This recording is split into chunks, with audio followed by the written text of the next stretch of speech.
September 1944. The morning fog hung thick over the rolling farmland of Lorraine, France, clinging to the earth like a gray blanket. Through this curtain of mist, a sound emerged, not the roar of a fighter plane or the thunder of a bomber, but something far more innocent. A gentle purr, the distinctive hum of a small civilian aircraft, barely louder than a sewing machine. But there was nothing innocent about what was coming. Major Charles Carpenter sat in the cramped cockpit of his L-4 Grasshopper, peering through the fog that obscured everything beyond 50 feet. His hands gripped the control stick with the practiced ease of a man who had logged countless hours in the air. But beneath that calm exterior, his heart was pounding, because strapped to the wing struts of his tiny reconnaissance plane were 6 M1 bazooka rocket launchers. And somewhere below, hidden in that same fog that protected him, were German Panther tanks, the most feared armored vehicles in the Wehrmacht arsenal. This is the story of how a high school history teacher from Illinois turned the most unlikely aircraft in the American arsenal into one of the most lethal tank destroyers of World War II. A story so audacious, so impossibly bold, that even today it strains credibility. Yet every word is true. This is the story of Bazooka Charlie. Before the war transformed him into a legend, Charles Carpenter was exactly the kind of man you'd expect to find shaping young minds in a quiet Midwestern classroom.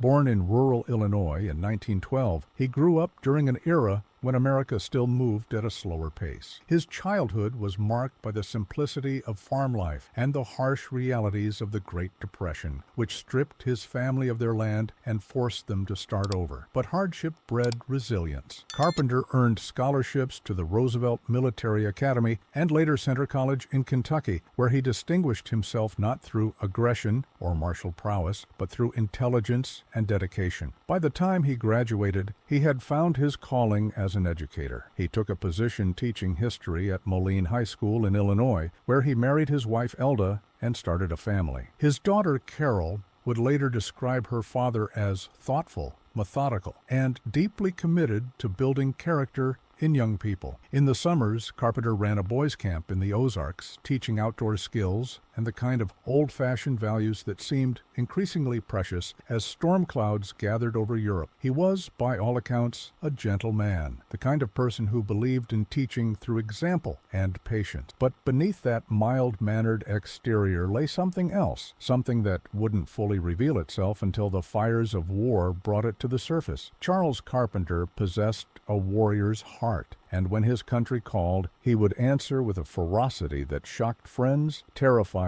enemies, and earned him a place in military history. When the Japanese attacked Pearl Harbor in December 1941, Carpenter didn't hesitate. He enlisted in the United States Army and was commissioned as a second lieutenant. But unlike many men his age who found themselves commanding infantry units or artillery batteries, Carpenter was drawn to something different, something that combined his natural aptitude for teaching with a newly discovered passion. He wanted to fly. The Army needed pilots desperately, but not just for fighters and bombers. They needed men who could fly the unglamorous missions, the dangerous, essential work of reconnaissance and artillery spotting. Men who would fly low and slow over enemy positions, calling in coordinates for the big guns, serving as the eyes of the ground commanders. It was vital work. It was also incredibly hazardous. Carpenter completed his flight training and received his artillery liaison wings. By 1944, with the Allied invasion of Europe underway, he found himself assigned to the 4th Armored Division of General George Patton's legendary Third Army. His aircraft was the L-4 Grasshopper, the military designation for what civilians knew as the Piper J-3 Cub. To understand the audacity of what Carpenter would eventually do, you have to understand just how unsuited the L-4 Grasshopper was for anything resembling combat. This wasn't a warplane. It was barely even a military aircraft. It was a civilian trainer pressed into service, painted olive drab, and given a few modifications for military use. The Piper J-3 Cub had first flown in 1938 as an affordable training aircraft for civilian pilots. With its cheerful yellow paint and black lightning bolt down the fuselage, it looked like something that belonged at a county fair, giving rides to children on sunny afternoons. And in many ways, that's exactly what it was. The Cub was designed to be simple, affordable, and forgiving. It had fabric-covered wings, a single engine that produced just 65 horsepower, and a cruising speed of about 75 miles per hour. When the military adopted it as the L-4 Grasshopper, very little changed. They swapped the yellow paint for olive drab, added some plexiglass panels for better visibility, and installed brackets for a radio. That was it. No armor plating, no self-sealing fuel tanks, no guns, nothing that would protect pilot or aircraft from enemy fire. The L-4 had a gross weight of just 1,220 pounds. With a pilot aboard, it could carry maybe 230 pounds of cargo or a single passenger. It topped out at 85 miles per hour in a dive and stalled at just 38 miles per hour, which made it perfect for loitering over battlefields and directing artillery fire. The service ceiling was 12,000 feet, though most missions were flown at 1,500 feet or lower, where the pilot could actually see what was happening on the ground. It was, in short, exactly what it appeared to be, a flying lawn chair with a radio. Unarmed, unarmored, and utterly defenseless. When German soldiers first encountered these small aircraft buzzing overhead, they often didn't bother shooting at them. Why waste ammunition on something so insignificant? That would change. Charles Carpenter arrived in France in the summer of 1944, just as the Allied breakout from Normandy was reaching its crescendo. Operation Cobra, launched on July 25th, had shattered German defenses and opened the door for a dramatic armored thrust across France. Patton's Third Army was leading the charge, and the 4th Armored Division was Patton's spearhead. Fast, aggressive, and relentless, they embodied everything the legendary general believed about modern warfare. Keep moving. Hit hard. Never give the enemy time to recover. As an artillery spotter and reconnaissance pilot, Carpenter's job was to fly ahead of the advancing columns, identify enemy positions, and call in fire missions. He would take off from rough airstrips that were little more than cleared fields, fly low over the countryside, and search for targets. German artillery positions, troop concentrations, supply dumps, anything that needed to be destroyed. It was dangerous work. The L-4 flew slowly enough that even rifles could pose a threat, and German anti-aircraft fire was everywhere. During June and July of 1944 alone, the First Army lost 49 artillery spotting aircraft and 33 pilots. These weren't fighters engaging in aerial dogfights. These were observation planes being shot down while trying to do their jobs. The loss rate was staggering, but for Carpenter, the danger wasn't the worst part. It was the frustration. Day after day,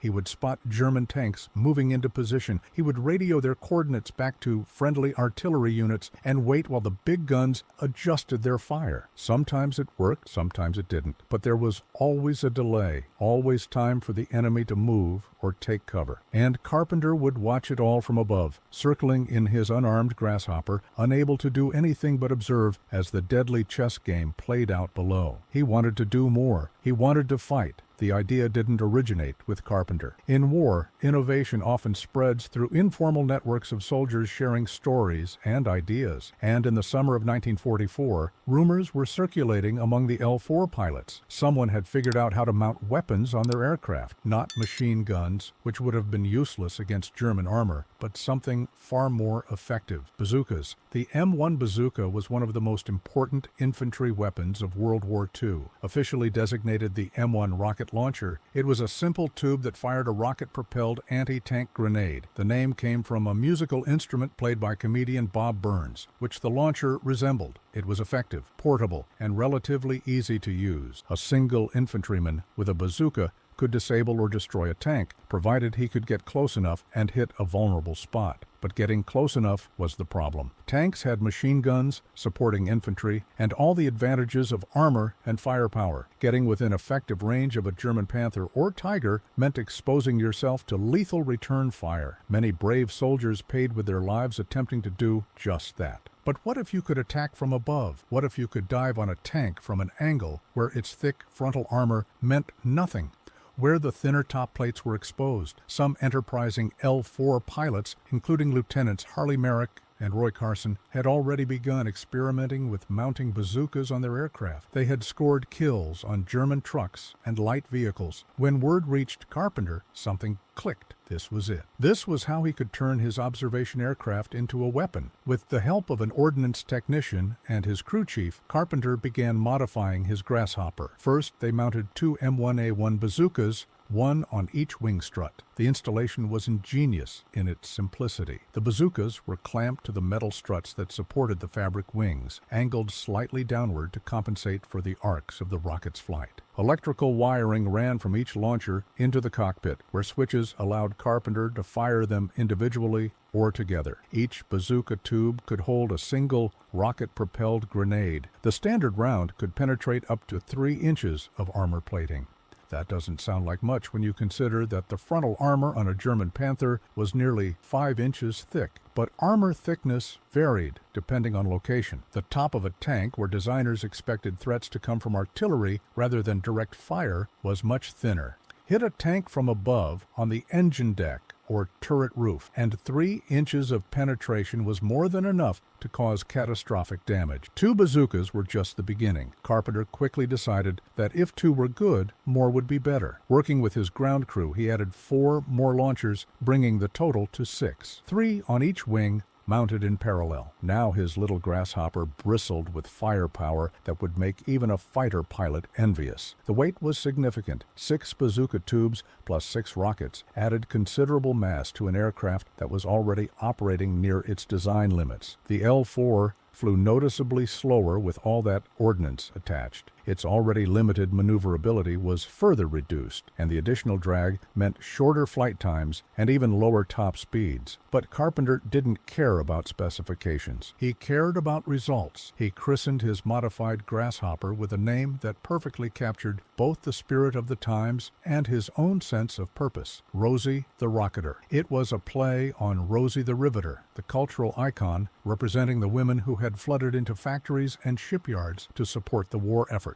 Those women built the weapons. Now Rosie the Rocketer would deliver them. The question was, would it work? Carpenter didn't have to wait long to find out. His first opportunity came in early September 1944 during a routine reconnaissance mission. Peering down through breaks in the foliage, he spotted a German armored car moving along a country road. It was alone, separated from other units, an ideal target. Banking his Grasshopper into a shallow dive, Carpenter aligned his aircraft with the vehicle below. His finger hovered over the firing switches. The bazooka rockets weren't precision weapons. They had a relatively flat trajectory at short range, but the farther they traveled, the more they dropped, and they were unguided. Once fired, there was no correcting their course. Everything depended on the pilot's ability to aim the entire aircraft at the target and fire at exactly the right moment. Carpenter pressed the switch. The rocket ignited with a sharp crack and a trail of white smoke. It streaked downward, covering the distance in less than a second. The impact was immediate and devastating. The armored car erupted in flames,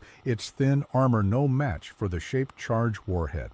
Secondary explosions suggested ammunition cooking off inside. Carpenter pulled up hard, leveling out just above the treetops, his heart hammering. The modification worked. His unarmed observation plane had just become a flying tank destroyer. But an armored car was one thing. Tanks were another matter entirely. By mid-September, Carpenter had upgraded some of his bazookas to the newer M9 model, which fired the improved M6A3 high-explosive anti-tank rounds. These had better penetration and more explosive power. He was ready for bigger prey, and bigger prey was coming. To understand what happened next, we need to shift our perspective from the air to the ground, to the broader strategic situation that was rapidly developing in eastern France. Because Charles Carpenter and his rocket-armed Grasshopper were about to be thrust into one of the largest tank battles fought by American forces in World War II. September 1944 was a moment of supreme confidence for the Allied forces in Europe. The breakout from Normandy had been a stunning success. German forces were in full retreat. Paris had been liberated. American and British units were racing across France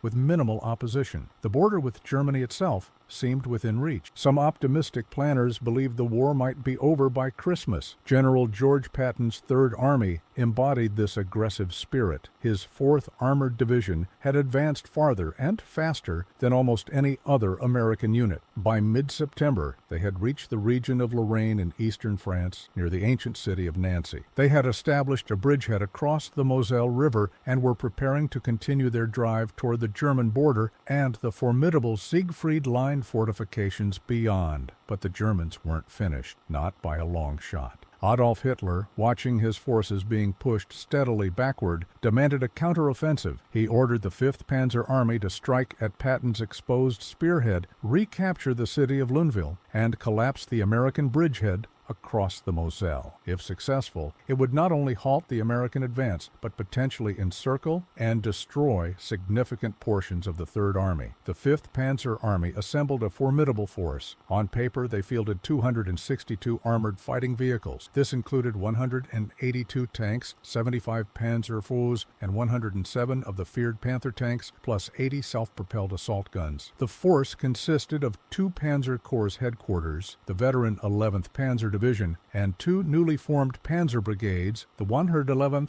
and 113th. The German plan had merit. The 4th Armored Division's Combat Command A, under Colonel Bruce Clark, was spread thin around the small town of Ericourt. The American forces had been advancing aggressively and were somewhat overextended. The Germans had local numerical superiority. They had better tanks. The Panther was widely considered the finest medium tank of the war, with superior armor and firepower compared to the American Sherman.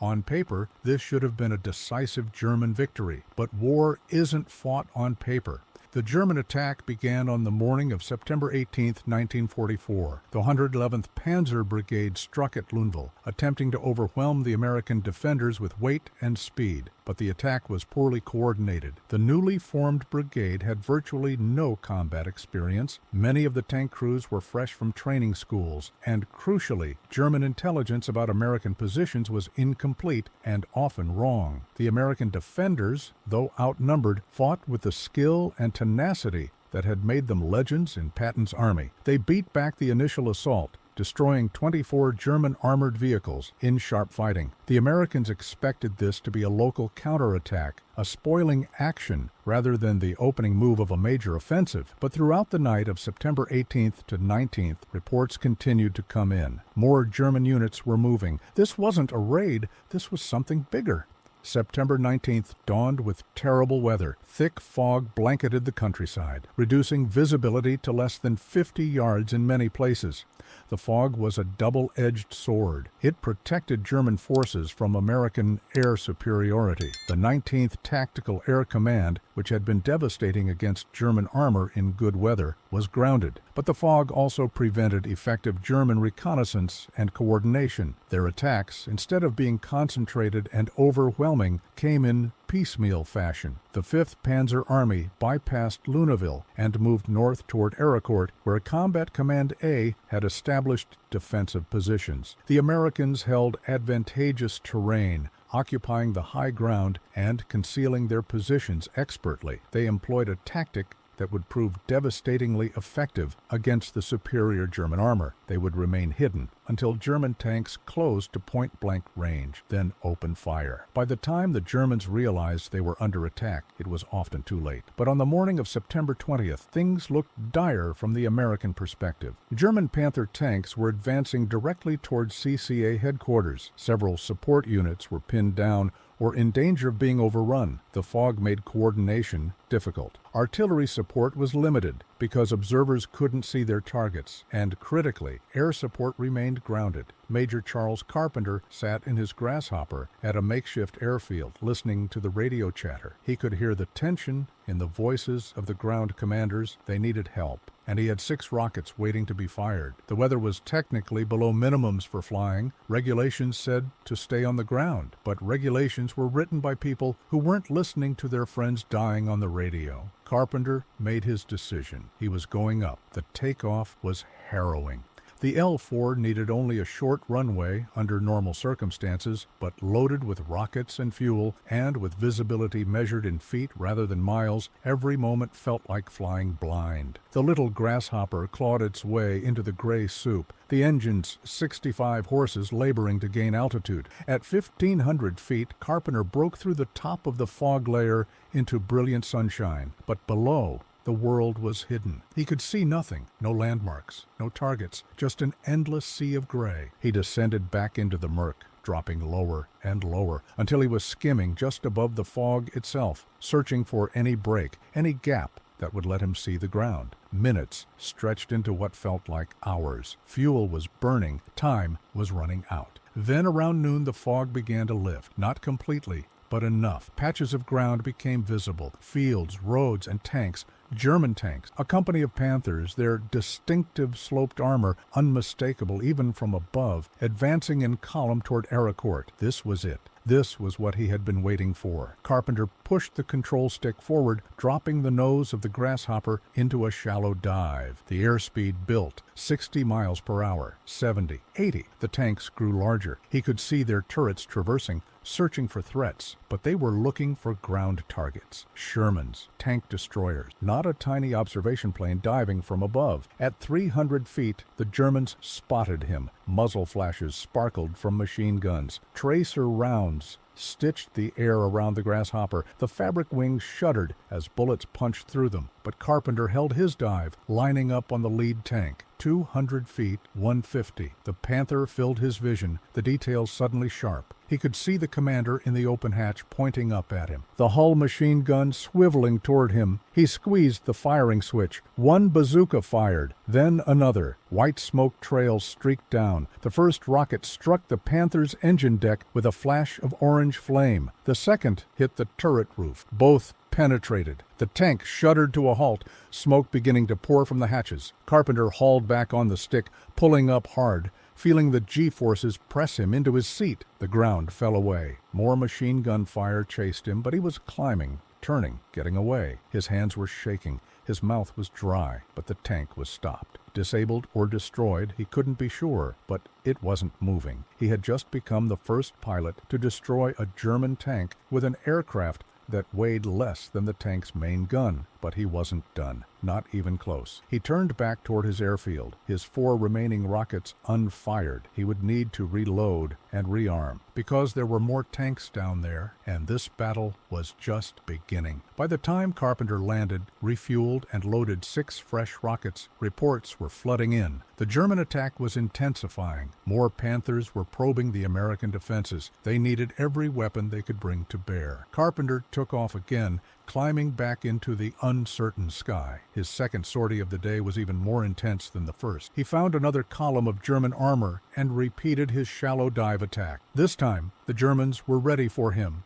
They knew the Grasshoppers were armed now. Every machine gun in the column opened fire as he dove. The air was thick with tracers. His aircraft shook as rounds passed through the fabric-covered wings and fuselage, but the Grasshopper kept flying, and Carpenter kept attacking. He fired all 6 rockets on that second mission, scoring hits on at least 1 more tank and several armored vehicles. When he landed, his crew counted over a dozen bullet holes in his aircraft. Any one of them could have hit something vital. The fuel tank, the engine, the control cables. Anyone could have brought him down, but they hadn't. He was still flying, still fighting. Carpenter made a third sortie that afternoon. By now, word of the crazy American pilot attacking tanks in a Piper Cub had spread through both armies. Allied radio operators were cheering his reports. German troops were cursing the madman diving out of the sky with rockets. On his third mission, Carpenter expended 16 more bazooka rockets. That's a total of 26 rockets fired in a single day of combat. The official after-action reports credited him with destroying or immobilizing at least 2 German tanks and several armored cars on September 20th alone. Witness accounts put his total destruction count even higher, but more important than the raw numbers was the psychological impact. The Germans were already struggling with coordination problems, inexperienced crews, and American defenders who seemed to know exactly where and when to strike. Now they had to contend with attacks from an unexpected direction, from above, from an aircraft that should have been harmless. Tank commanders who would normally ride with their hatches open for better visibility now buttoned up, reducing their awareness. Units that would have advanced aggressively now hesitated, scanning the skies for the distinctive profile of a grasshopper. The confusion and fear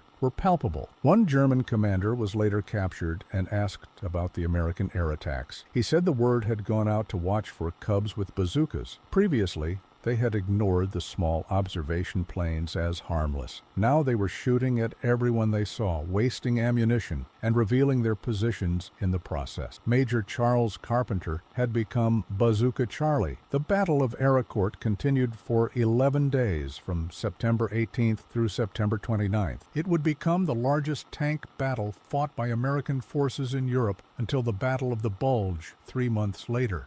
And throughout those 11 days, whenever weather permitted, Bazooka Charlie was in the air. His tactics evolved with each mission. He learned that diving from higher altitude gave the Germans more time to shoot at him, but diving from too low an altitude didn't give the rockets enough distance to arm properly. He experimented with different approach angles, different firing sequences. Sometimes he would fire all 6 rockets in rapid succession, saturating an area. Other times, he would fire them individually, conserving ammunition and maximizing the number of targets he could engage. He learned to use terrain, to approach from behind hill lines and pop up at the last second, to use the sun when it was available, diving out of the glare where German gunners couldn't see him until it was too late. He became, in the truest sense of the word, a combat pilot, not in a sleek fighter or powerful bomber, but in a fabric-covered observation plane that sounded like a lawnmower and flew slower than a modern highway speed limit. The risks were extraordinary. On one mission,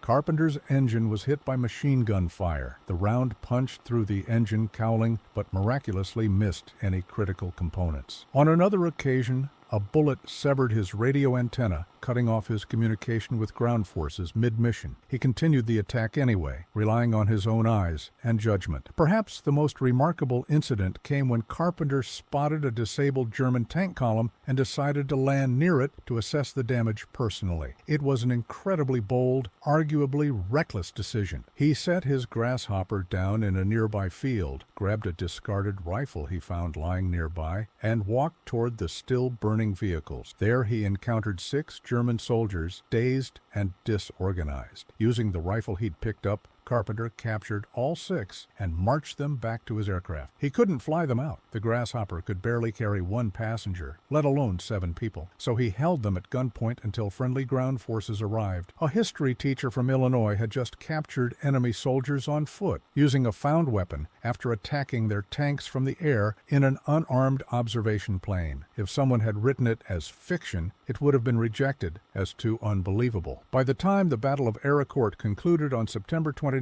the German counteroffensive had been decisively defeated. Of the 262 tanks and assault guns the Germans had committed to the battle, only 62 remained operational. 86 had been completely destroyed. 114 were damaged or broken down. The 2 panzer brigades that were supposed to smash through American lines had been shattered as effective fighting forces. By contrast, Combat Command A, which had borne the brunt of the German assault, lost 25 tanks and 7 tank destroyers. The entire 4th Armored Division lost 41 medium tanks and 7 light tanks for the month of September, with casualties of 225 men lost and 648 wounded. It was a lopsided victory by any measure. Bazooka Charlie's contribution to this victory is impossible to quantify precisely. Official records credited him with 6 German tanks destroyed, the number required to be designated a tank ace. Witness accounts and unit records suggested the actual number was higher, possibly as many as 14.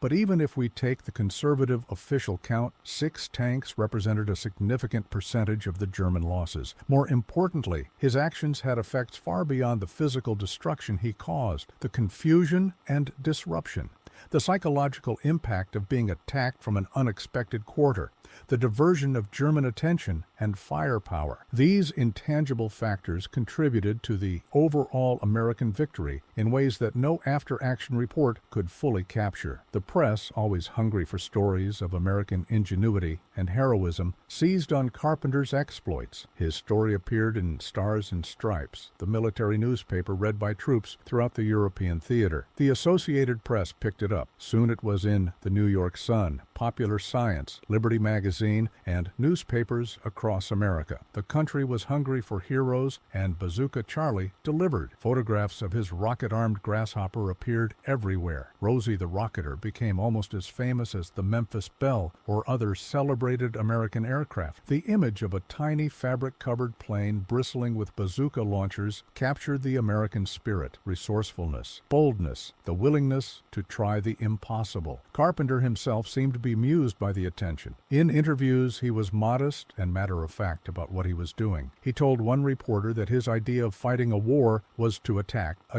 and then attack again. When asked about the danger, he said that if they were going to fight a war, they needed to prosecute it 60 minutes an hour and 24 hours a day. But he also revealed an awareness of how the enemy had adapted to his present. He noted that word must be getting around among the Germans to watch for cubs with bazookas. Every time he showed up now, they shot at him with everything they had. Previously, they had never bothered shooting at cubs. The bazookas, he concluded with characteristic understatement, must be bothering them a bit. There was also a nickname that fellow soldiers gave him, one that perhaps captured his nature more accurately than Bazooka Charlie. They called him the Mad Major, not because he was insane, but because his level of aggression seemed beyond rational calculation. He attacked targets that other pilots would have called in to artillery. He flew missions in weather that grounded everyone else. He took risks that made even hardened combat veterans shake their heads. But there was method to the madness. Carpenter understood something fundamental about warfare, that boldness and initiative can overcome superior firepower, that the unexpected attack coming from an impossible direction can be more effective than a predictable assault with greater force. He had learned this teaching history. Now he was making history. After the Battle of Aricourt, Patton's Third Army continued its advance toward Germany, though at a slower pace. The euphoria of the summer was gone, replaced by the grim reality that the Germans were far from defeated. The Siegfried Line awaited, then the Rhine, then Germany itself. The war would continue for another 8 months. Bazooka Charlie continued flying missions throughout the fall of 1944. He racked up more kills, more confirmed destructions of German armor and vehicles. The exact numbers vary depending on the source. Official records are conservative. Eyewitness accounts are more generous. But everyone agreed that the crazy major flying the rocket-armed Piper Cub was one of the most effective weapons in the Third Army's arsenal. For his actions, Carpenter was promoted to lieutenant colonel and awarded numerous decorations. The Silver Star for gallantry in action, the Bronze Star with Oak Leaf Cluster, the Air Medal with Oak Leaf Cluster, the European African Middle Eastern Campaign Medal with 4 campaign stars. These awards represented not just his personal courage, but official recognition of his tactical innovations and combat effectiveness. But perhaps the greatest recognition came from an unexpected source. The Germans themselves. Reports indicated that German commanders had issued specific orders regarding L-4 grasshoppers. They were no longer to be ignored. They were to be engaged immediately and with maximum force. The harmless observation planes had become priority targets because they might be carrying Bazooka Charlie. The war in Europe ended in May 1945 with Germany's unconditional surrender. Lieutenant Colonel Charles Carpenter returned home to Illinois to his wife and daughter, to a country celebrating victory and looking toward the future. But the war had taken its toll. In 1945, Carpenter fell seriously ill. The diagnosis was devastating: Hodgkin's disease, a form of lymphoma. In that era, before modern treatments, it was essentially a terminal diagnosis. Doctors gave him 2 years to live.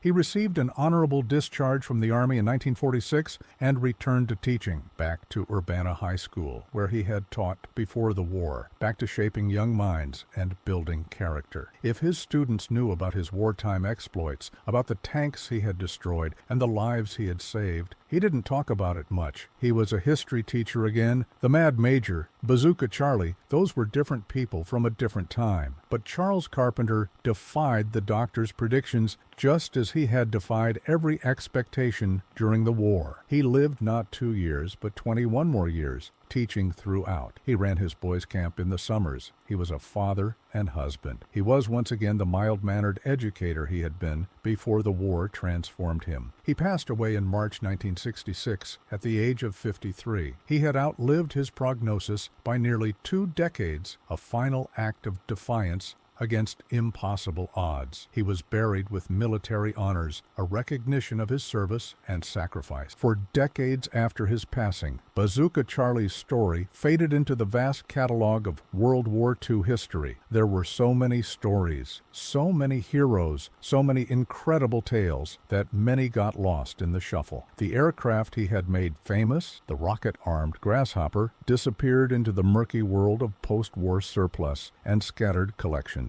But the story wasn't quite over.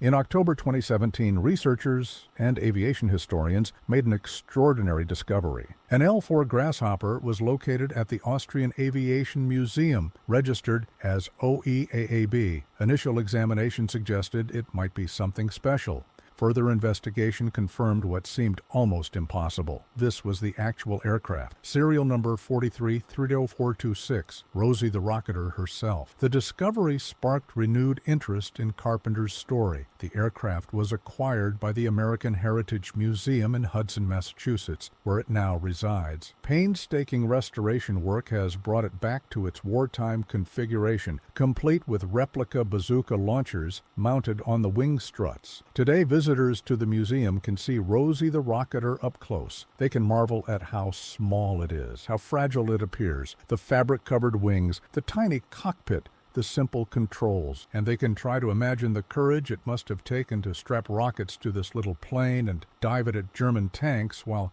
machine gun fire tore through the air around you.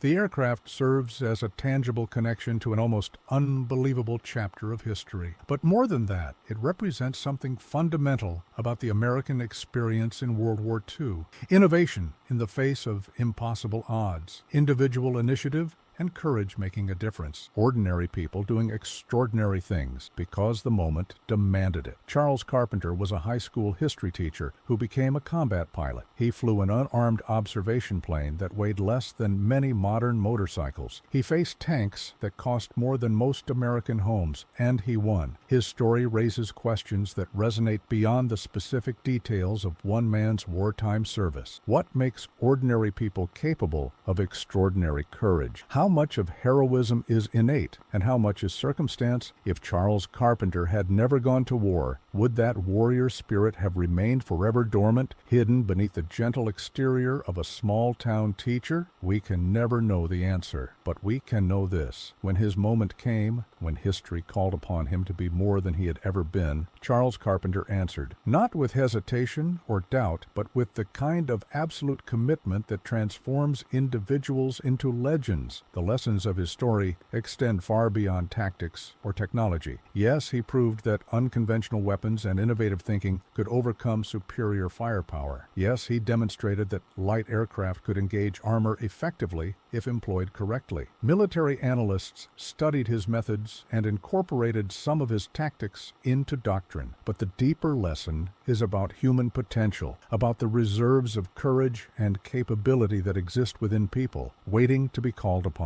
about the difference one individual can make when they refuse to accept limitations. There's a photograph of Charles Carpenter standing next to his Grasshopper, Rosie the Rocketer visible on the fuselage, the bazookas clearly mounted on the wing struts. He's wearing his flight suit, his officer's cap, a slight smile on his face. He looks exactly like what he was, a mild-mannered educator who happened to be one of the most dangerous men in the sky. That contrast, that juxtaposition between who he appeared to be and what he was capable of becoming, that's the heart of his story. In the end, Charles Carpenter's legacy is more than the tanks he destroyed or the medals he earned. It's the inspiration his story provides, the reminder that circumstances don't define us, that ordinary people can accomplish extraordinary things, that courage isn't the absence of fear, but the decision to act despite it. Today, when we look at Rosie the Rocketer in the museum, we're not just looking at an aircraft, we're looking at a physical manifestation of human potential, of what becomes possible when intelligence, courage, and necessity combine, of what one person can accomplish when they refuse to accept that something is impossible. Charles Carpenter proved that a Piper Cub could destroy a Panther tank, but more importantly, he proved that a history teacher from Illinois could become a warrior when his country needed him. And when the war ended, he proved that a warrior could return to being a teacher, that violence didn't have to define him, that he could choose who he wanted to be. The impossible field modification that turned a Piper Cub into a tank destroyer wasn't really about the rockets or the aircraft. It was about the man flying it. It was about Charles Carpenter, Bazooka Charlie, the Mad Major, the high school teacher who taught the world a lesson it would never forget. His story reminds us that heroes aren't born. They're made by choices in critical moments, made by the decision to act when action seems hopeless, made by ordinary people doing extraordinary things because someone has to, and they happen to be the one in position to try. And sometimes, just sometimes, trying the impossible work. Sometimes the sparrow defeats the elephant. Sometimes the unarmed observer becomes the tank destroyer. Sometimes the history teacher makes history. That's the legacy of Bazooka Charlie. That's the story of the impossible field modification that turned a Piper Cub into one of the most legendary aircraft of World War II, not because of what it was, but because of who was flying it and what he was willing to do.